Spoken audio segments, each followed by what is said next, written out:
جبت ليكم بسبوسه بدون فرن سهله واقتصاديه. اخر 10 دقائق تحضريها لوليداتك ولا لراسك ولا الضيوف ديالك وتحمري الوجه ديالك، كتجي كتدوب في الفم. 10 ديال الدقائق كتحصلي على بسبوسه صراحه بذوق الحامض، زوينه اقتصاديه. ولا اهم من هذه الوصفه بدون فرن، يعني ما كتاخذناش الوقت بزاف.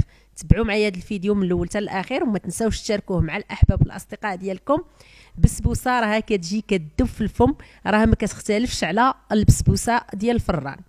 بسم الله، نبداو على بركه الله. كيف ما ولفتكم دائما المقادير والطريقه. اول حاجه قريصه الملح مع بيضه، انا كانت عندي هنا بيضه بلديه.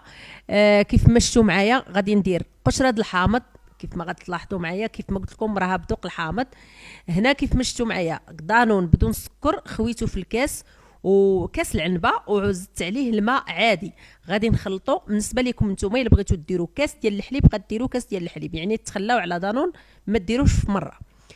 مهم كاس ما بين دانون والماء، ملعقه ديال السكر. كنصحكم ما تكثروش السكر، مع غادي نسقيوها ان شاء الله.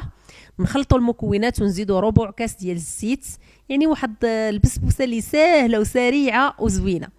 نص كاس ديال الكوك الا بغيتوها ديروها بالكوك، وكاس ديال السميده من نوعيه متوسطه، وكيس ديال خميره الحلويات بطبيعه الحال. نخلطو مزيان مزيان. كيكون الخليط شويه سائل، ولكن ملي كنحطوها في المقلاة راه كتشرب السميده. كيف ما كتعرفوا كلشي السميده راه كتشرب.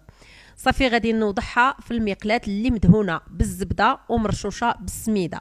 اي مقلاة كانت عندكم غير لاصقه. المهم انا درت هذه المقله، واللي بغى يضعف المقادير كيضعفهم، يعني يدير كلشي. اي حاجه ديروها مضعفه. صافي هنايا غادي نخويها، غادي نحاول نساويها في المقلاة. والمرحله ديال الطياب كيف ما كنقول لكم دائما، بغيتوا تحصلوا على النتيجه الطياب هو كل شيء. غادي نشعلوا البوطه، يعني درناها فوق البوطه وغادي نشعلوا نغطيها وندير واحد العافيه اللي مهيله بزاف بزاف. كنأكد عافيه هاديه. كنحصلوا على البسبوسه ديالنا كتنفخ ودير لنا هاد النفيخات كيف ما شفتوا معايا. عاد كنمشيو باش نقلبوها. شوفوا معايا العافيه. كنأكد وكنعطي المبتدئات صراحه بزاف منكم اللي كيبغيو حويجات يكونوا بجميع النصايح وناجحين من اول مره تحضروهم.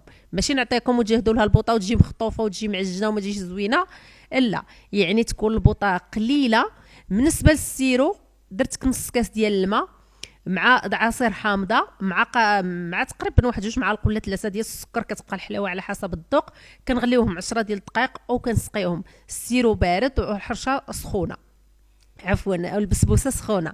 صافي غادي نسقيها مزيان مزيان ونخليوها تشرب واحد 5 ديال الدقائق على ما تشرب وتبرد، ونزينوها بشويه ديال الكوك ونقدموها صراحه بطريقه سهله وبسيطه وسريعه التحضير، وكتجي بنينه بزاف. هذاك الحامض صراحه كيعطيها واحد الذوق زوين زوين بزاف. صراحه جربوا هذه الوصفه وغادي تعجبكم ان شاء الله. علاش غادي تعجبكم؟ سريعه والمقادير ديالها بسيطه وبلا كثرت المكونات بزاف، وكتحصلوا على بسبوسه صراحه دايزها الكلام، كتذوب في الفم، مشربه ومرمله على حقها وطريقها. جربوها وردوا عليا في التعاليق، ونقدمها لكم بالصحه والراحه ان شاء الله.